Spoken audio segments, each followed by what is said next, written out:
Les entreprises payent généralement en espèces leurs dividendes.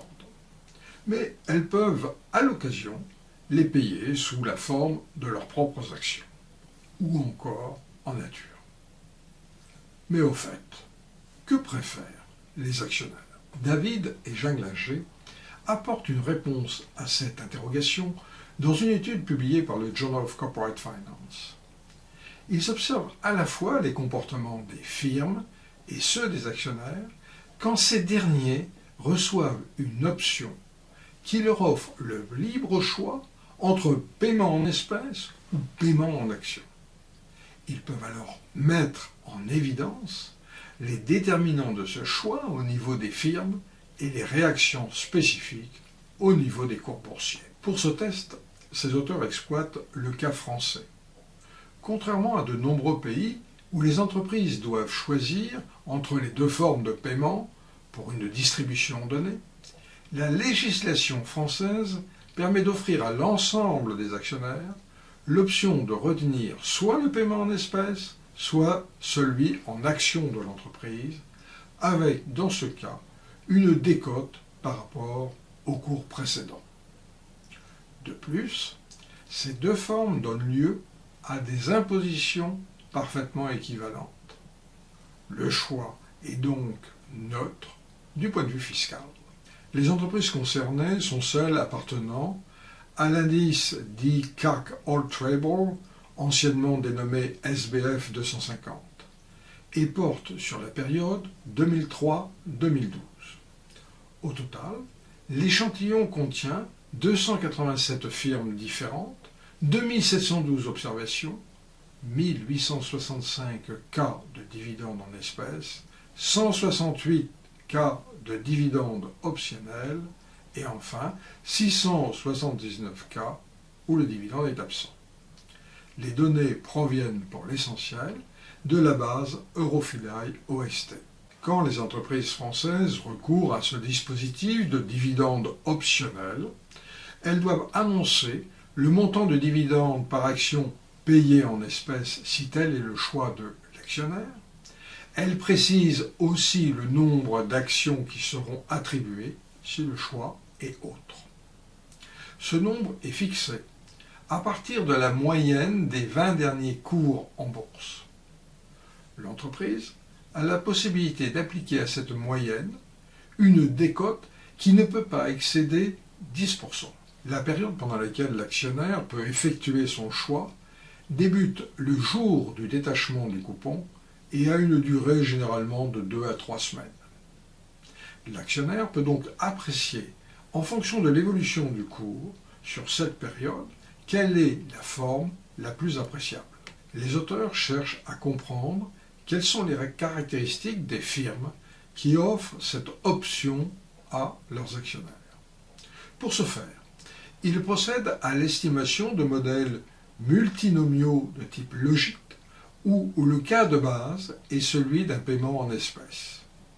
Les deux autres choix sont mis en évidence, la suppression du dividende ou le dividende optionnel.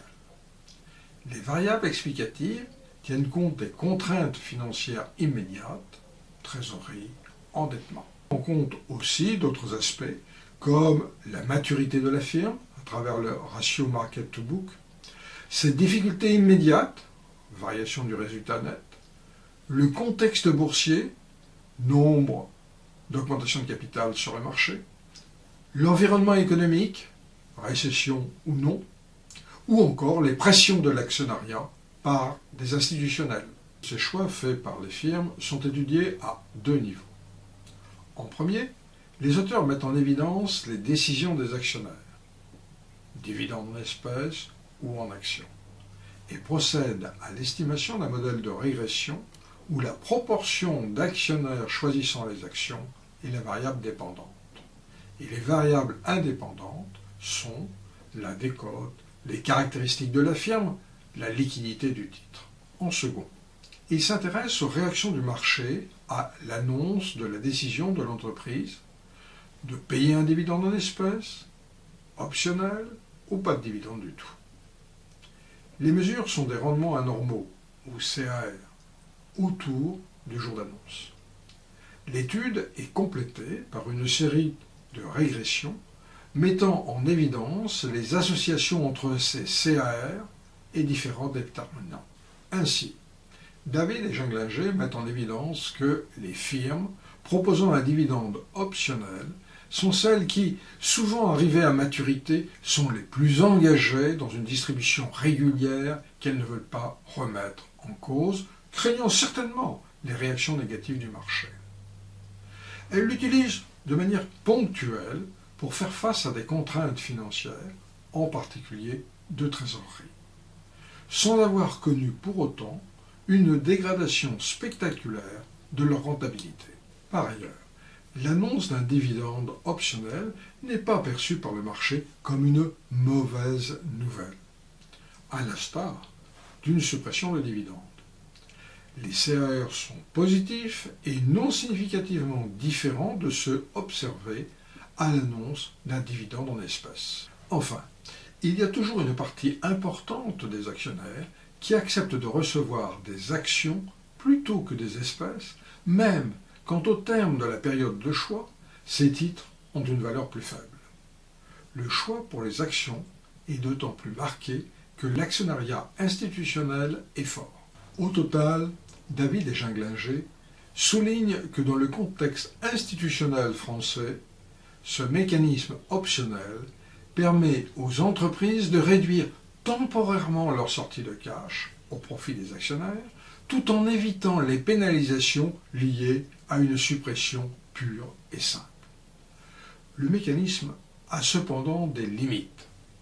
Il suppose un actionnariat averti et capable d'apprécier la réalité de la situation, comme le suggère le lien entre choix pour les actions et importance de la présence de l'actionnariat institutionnel.